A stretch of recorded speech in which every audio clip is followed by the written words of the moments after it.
So I've been talking about radio for a while now in the terms of what can radio do to try to get this stuff back together. Well, now there's talk about like things like this. Would you care if music disappeared from FM radio? Because obviously you have streaming that's out there and you have other ways to go and listen to your music and watch it. Why would you need radio for? Is there a purpose for music on the radio anymore? On top of that, would they be able to go and save money on the type of royalties they would have to go and pay? Well, this story actually talks about it. So in the modern day, most people turn on the radio in order to have a friendly voice talk to them while they do something else. And in this story here, they say that uh, there are still people that love FM radio, and many of them still have their favorite stations. But really, the reasons why they would listen could be on how they lean politically, the music they play, their shows, on their favorite presenters who work on the radio station. But many people who choose to listen to a radio station will do so in order to listen to music. Now, something different about listening to your favorite song on the radio. It gives a feeling of abstract camaraderie akin to a niche music concert. That's not the same as listening to the same song on your iPod or home theater. It's quite different, especially when played by your favorite presenter. The thing is, yeah, there is a bit of an acknowledgement or endorsement by a DJ that you cared about. But the problem is the DJs are just one a dime a dozen these days because of how they hire them now. In some cases, it's not even because of what they're able to do behind a microphone. It's how they look on a camera. Because if you notice, most radio presenters these days, more than ever, of the younger ilk, are more attractive, more appealing listeners that will satisfy the fan base, I guess, if there is one. So for music lovers, there's no place to discover new music and subgenres that they love. Radio has a hard way as a way of keeping our toes on music entertainment. You get to hear songs you would never have otherwise heard, playing old and new. And then there are those that don't care if FM radio ever came back. And the reason is there are people who have never made an effort to listen to radio and never will. As far as they're concerned, it's full of boring talk and small interludes of boring music. But this writer doesn't talk about all the commercials you have to listen through as well. They would rather play video games, post pictures on social media, and stream their favorite music videos online. What do they need radio for? What would they care if music was never played on radio again? They wouldn't even notice. So going through all this, people who would care, people who would be happy, and it's just an ongoing issue about the fact that there says to be that if music disappears from FM radio, it would cost music entertainers a lot of money in the form of lost revenue and money invested in other forms of marketing. Well, there's not that much being put into it in the first place. Maybe in other countries, but not in the United States. Not at all. So interesting what they would go and say about this. But again, it's because music is not being programmed right.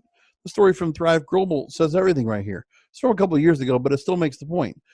A 40-year-old music programming formula is killing innovation, alienating younger listeners, and widening the disconnect with its audience. There is no counteraction to social media and to streaming. Radio has never responded to this. And once confronted with this issue, they have done nothing about it. The story was actually one of the points positive. So, again, pioneering strategies they would use, which they thought, well, this is the tried and trusted method of making sure that we know how to keep our audience engaged on the radio. Well, there's audience music testing and music rotations. Well, that's been determined how they've been doing it, but the problem is that the implementations are almost exactly the same as they were originally launched and have not been updated to reflect the dramatic changes on how music is consumed. So Music Radio 1.0 continues, and you can hear it in classic radio formats, classic rock, classic hits. It's not only chasing away younger potential listeners, it's eroding the future profitability of these formats and teeing up their eventual obsolescence.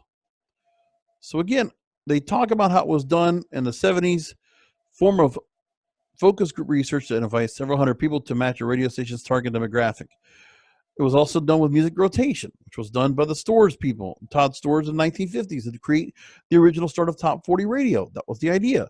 A highly structured organization and presentation process that tiers a number of AMT selections based on their popularity, repeating them throughout the day.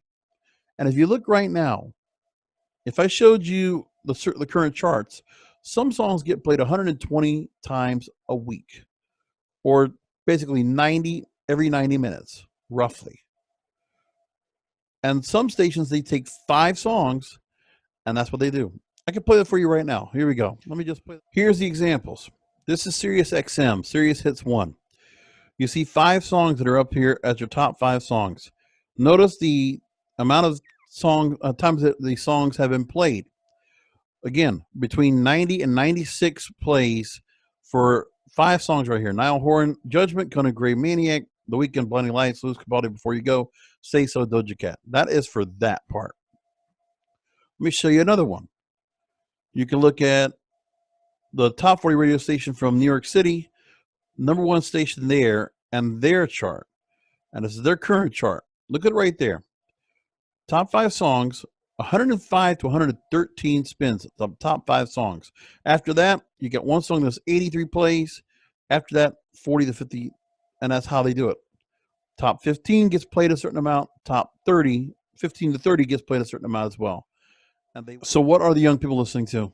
Well, right here, the general manager of School of Rock in Montclair, New Jersey, a national after-school music program with almost 200 franchise locations across the U.S., they were able to go and survey their own students, which range from 8 to 18.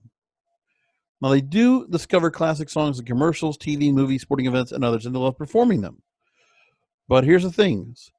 Here's the thing here. Students listen to music on YouTube, Spotify, Apple Music, and other online services, but never commercial radio.